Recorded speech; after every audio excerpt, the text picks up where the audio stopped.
I know it sounds terrible, but I don't really think I'm the idiot in this scenario. I, female 43, was raised by my aunt, 65, and uncle, 67, from a young age after both my parents had passed away. I still call them auntie and uncle, but they have been my parents for most of my life. They paid for my college tuition, and my uncle even walked me down the aisle at my wedding. Now, this is where the issue lies. My daughter, 18, recently came out, and I've accepted her for who she is after taking some time to come to terms with it. My uncle and aunt are not supportive of this and have made their views clear on this issue. She is still their granddaughter and love her, but they refuse to accept her orientation. They still plan on giving her the college fund they've been saving for her since her birth. My daughter has reacted very negatively to this. She does not behave civilly when she's around them, calling them awful names, etc. Understandably, my parents are extremely hurt and don't want to be around her if she can't behave in a civil manner. They never question her about her orientation or preach to her to stop being who she is. They simply say that they don't accept her community because of their religious values. I was frustrated and told her that she had to stop insulting my parents, otherwise I'd tell them about these instances, and asked them to not give her college fund because she wanted to have nothing to do with them. My daughter started crying and said it's not fair because she counted on that fund to pay for her school. I'm not asking her to stop feeling the way she does about them. Still, I won't have her insulting my parents in my house and then expect to benefit from them financially. So, am I the idiot for asking my gay daughter to stop calling out my parents, or I'd ask them to revoke her college fund? You're okay with your parents hurting your daughter, but not with your daughter hurting your parents? OP, you need to understand your hypocrisy here. But I'm going to say everyone's the idiot here. Your parents for not accepting people because religion is about love, and unless they haven't committed any sins, they have no leg to stand on. Regardless, actually, acceptance and love are the main premise of most religions, if not all. You are the idiot for considering and threatening to not let your parents pay for her college. She's your daughter, and your approach is all wrong here. Your daughter is an idiot because she needs to understand that it can sometimes take time for the older generation to come to terms with such news. You are the idiot. She's just speaking the truth, and you're not as supportive as you think you are. Question, OP. What are you going to do when your daughter gets a girlfriend? Are you going to ask your daughter not to mention her in front of your parents and never have her around for dinner? Are you going to leave your daughter's future partners or wife out of occasions such as Christmas and birthdays? Are you going to expect your daughter to invite her grandparents to her wedding? You are the idiot for enabling your parents' nasty behavior and making your daughter feel like she should just accept that part of her identity will never be accepted. Not the idiot. So she wants nothing to do with them except the money? You're not asking her to stop feeling the way she does about them. They are not preaching to her to change. They're acting like nothing ever happened. She is just not allowed to disrespect and treat them poorly while still expecting them to give her money. I can understand her being hurt by not feeling accepted for who she is, but her grandparents didn't cut her off and tell her never to speak to them again. Your daughter is literally speaking the truth, and you're threatening to have her punished financially for speaking the truth? You are the idiot. The issue here seems to be that your parents have always been kind and loving to you, so you can't come to grips with the fact that they are hateful, and they are, in this other context. Maybe talk honestly to your daughter about that struggle, but don't make your daughter suffer more for your cognitive dissonance. She's already probably having a hard enough time accepting that her grandparents are so awful. I can't believe you would blackmail your own child with the loss of a future and college funds just because she's pointing out reality. Your parents are awful, and they're using religion as a crutch. In my honest opinion, you're using your parents as a way to punish your daughter for not being what you felt she should be. This is likely because you know it's not socially acceptable for you to be as phobic as you would like to be. I got this strong feeling as well. OP even makes a point to write about how they needed time to process. It was the line about accepting her after taking some time to come to grips with it. I haven't had anyone come out to me, but I like to think if someone did, my response would be, cool, we still going out for food, cinema, whatever? Because it wouldn't change a single thing about them. So what is there to come to grips with? OP, it doesn't sound like you're actually okay with your daughter being gay, and that you're happy to let your parents pile on the shame and hate. I have a good job, make good money, and work hard enough to earn it. To the point that about 4 years ago, after our son was born, when my wife decided not to go back to work, I became the only source of income. This worked out well and everyone was happy until Global Issue. Once that started causing shutdowns, my role was transitioned from an office downtown to working from home. I was a big fan of this. I work from 5 a.m. to 7 p.m. Monday to Saturday typically, so not having to commute meant that I now got to be home to put my son to bed and read to him at night, and have more time to spend with my wife in the evenings. The only problem is, my wife has struggled with the idea that the location of my job has changed, but my responsibilities have not. I've had several discussions with her that even though I'm home now, I'm not able to watch our son during the day or explain why I can't get to the dishes till that evening. She will nod along, but I don't think she really believes it. This has caused tension, but not an outright fight until this week. Some of our mutual friends are coming into town this weekend and we'd made plans to spend time with them. However, on Monday, my wife informs me that the couple is actually getting here on Friday. Then she and her friend are going to get lunch and go shopping. She tells me that I'll need to watch our son. I respond by saying again that I can't. I have work and Monday to Friday is not enough heads up for me to take a day off. She gets angry with me, saying she watches our son every day while I just sit in my office from sun up to sundown, and how I should be able to watch our son so she can have a day off. She's given me the cold shoulder since then. While I would love to spend the day with my son, I just can't take time off on such short notice. Am I the idiot? Everyone's the idiot here. Your wife is an idiot for expecting you to take time off at the last minute. You're an idiot because you put all of the child rearing on her even if she is a stay-at-home mom. This boy is still your son. You working 14-hour days, 6 days a week is freaking ridiculous. Very few relationships can even last with work hours like this. Something isn't right with this. You really need to start focusing on your family, or else you won't have them anymore. If I'm correct, you're a PM in a tech company. If this is the case, you are salary. You aren't getting paid more to work overtime. It really makes me wonder if you're fooling around your computer most of the day, which leads to these hours. That or you work at a lousy company. While overtime is expected in the tech industry, 80-hour-plus weeks are not. Even the people I know making $200,000 a year in tech, on average, work 50 or so hour weeks. Not the idiot. If she's not working and you are, she gets kid duty unless there's some emergency or you previously coordinated a specific time for her to do something, like if she had to go to the dentist and you watch the kid over lunch. But if you're working 5 a.m. to 7 p.m. Monday to Saturday, then you're working way too much. So perhaps her anger is more about that you're more married to your job than to her. You are the idiot. Not specifically because of this moment, but this whole situation. You work from 5 a.m. to 7 p.m. every day.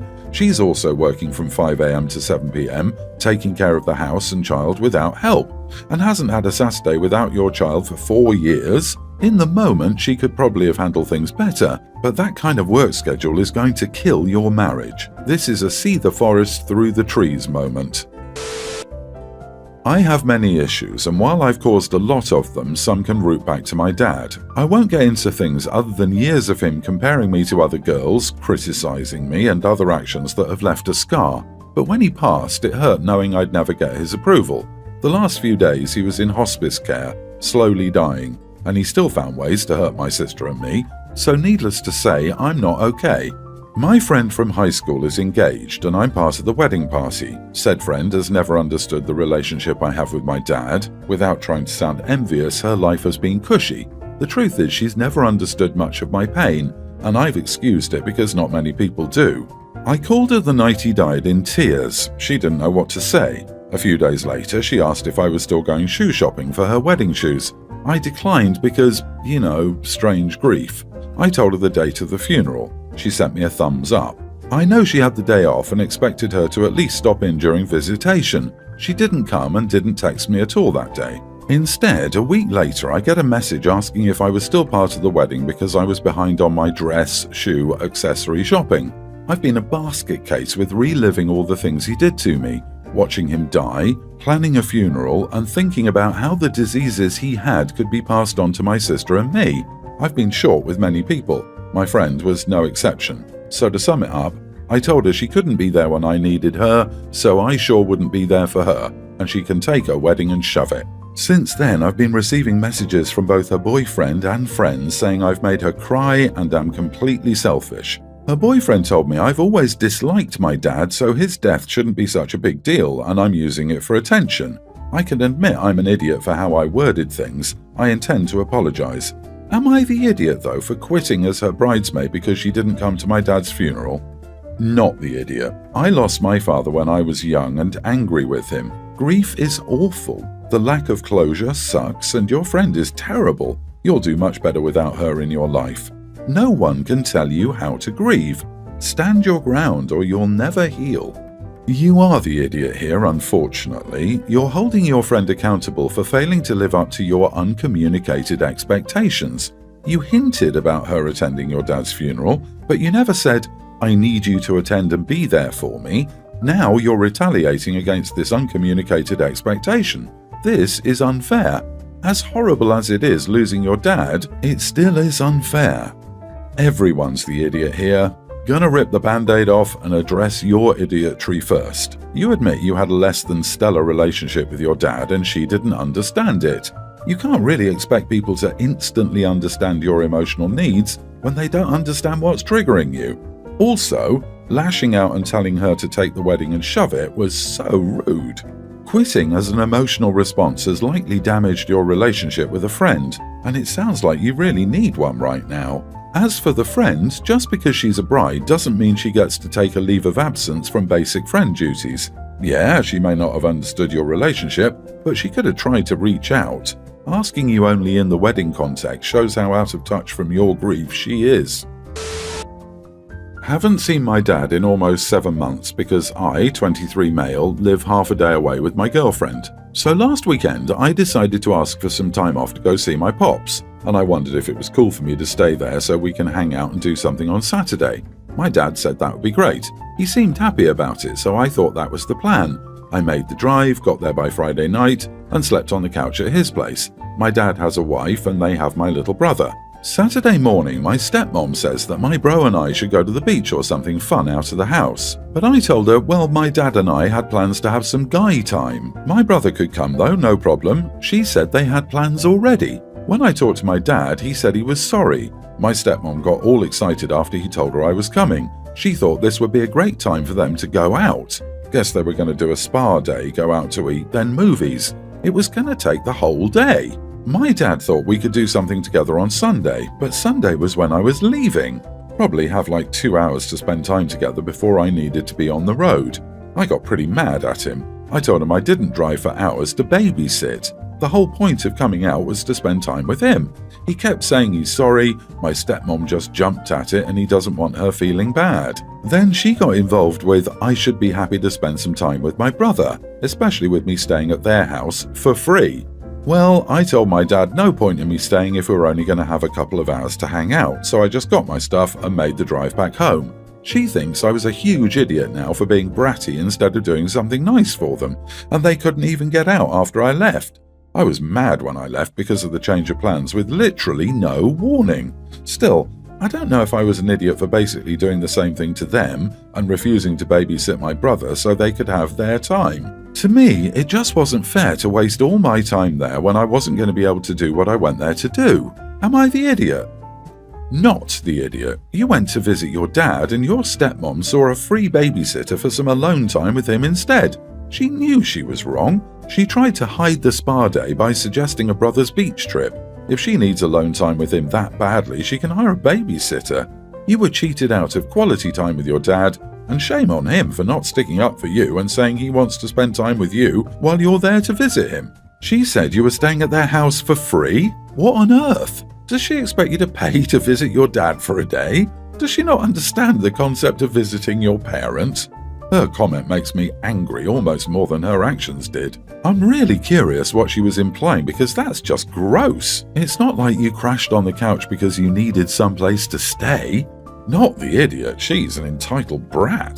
Stepmom's whole idea was to use her stepson as a free babysitter, but she turned it around to make it sound as though he was the one getting something for free to take attention off her own bad behavior.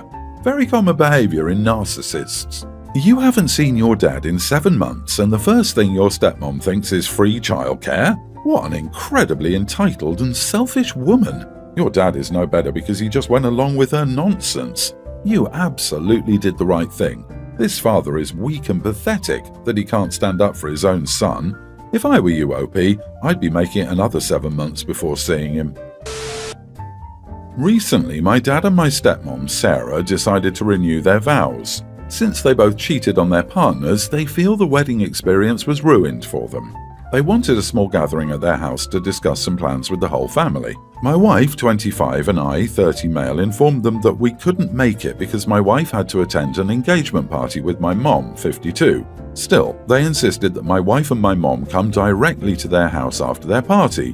My wife is Indian, so she dressed up in her traditional attire and made my mom wear it too because she really wanted to wear a sari. They both looked gorgeous, so when they arrived, everyone, my dad's side of the family and Sarah's friends, was fawning over them. If I'm not wrong, some of my and Sarah's male friends were hitting on my mom. We were just hanging around the living room area when I saw my twin sons, toddlers, starting a fight because one of them had something and the other got jealous. I ran to put a stop to it because they might break it. When I went there, I saw Sarah and my dad just sitting on the sofa, so I asked them what happened, and they told me they feel the attention has been shifted from them.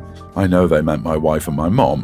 While they were telling me this, my twins started fighting again, so I said, "Boys, if you don't stop getting jealous like your grandfather and Sarah, I'll put all 4 of you in time out."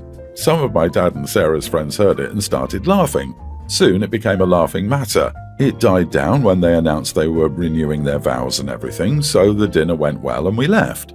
The next day I get a call from both my dad and Sarah telling me how much of an idiot I was and how I made them a laughingstock in front of everyone. So I told them I wouldn't have done it if they hadn't acted like children. After that, I got texts from my brothers saying I was an idiot for ruining their day. So, am I the idiot? Not the idiot. They had their day on their wedding and they screwed that up. Why would they want your mother to come to their house to help plan her ex-husband's vow renewal to his new wife?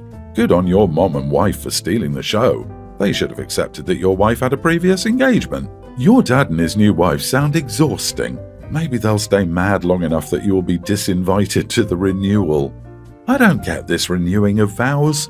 Do vows need strengthening, like magic spells that otherwise wear off unless reinforced by a competent wizard? And when they got broken before, what in the world makes vowing again any different? You are not the idiot. It sounds like these two self-absorbed adults acted like children when they didn't get fawned over enough. They made their unfaithful bed, so now they get to lay in it. That's on them. They need to accept that most people won't ever see them as good people after destroying 2 families with lies and cheating.